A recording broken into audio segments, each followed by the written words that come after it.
कराची की सड़कों पर बेलगाम ट्रैफिक ने चंद घंटों में 4 जानें ले ली। कराची शहर कायद के मुख्तलिफ इलाकों में चंद घंटों के दौरान ट्रैफिक हादसात में 4 अफराद जाँ बाग और 3 जख्मी हो गए। तफसीलात के मुताबिक कराची की सड़कों पर बेलगाम ट्रैफिक ने मजीद 4 जानें ले ली। माड़ीपुर रोड पर ट्राले ने मोटरसाइकिल सवार को कुचल दिया। हादसे में एक शख्स जाँ बाग और एक जख्मी हुआ। जाँ बाग शख्स की शनाख्त साहिल के नाम से हुई, ताहम लाश और जख्मी को अस्पताल मुंतकिल कर दिया गया। दूसरे हादसे में कयूमाबाद अख्तर कॉलोनी में ट्रक ने मोटरसाइकिल को टक्कर मारी, जिसके नतीजे में एक शख्स जाँ बाग और एक जख्मी हुआ, जबकि ड्राइवर फरार हो गया और पुलिस ने ट्रक को अपनी तहवील में ले लिया। पुलिस हुकाम ने बताया कि जाँ बाग शहरी की शनाख्त स्टीफन मसीह और जख्मी की हमजा के नाम से हुई। मुत्तफिक निजी अस्पताल में नौकरी करता था और अपने दोस्त के हमरा ड्यूटी से छुट्टी के बाद घर जा रहा था। तीसरे वाक़े में क्लिफ्टन बिन कासिम पार्क के करीब भी नामालूम गाड़ी की टक्कर से एक शख्स जाँ बाग हुआ।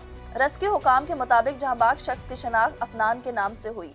वॉन कराची की वीडियोस देखने के लिए हमारा चैनल सब्सक्राइब कीजिए और बेल के आइकन को क्लिक कीजिए ताकि आप हमारी तमाम आने वाली वीडियो से बाखबर रह सकें।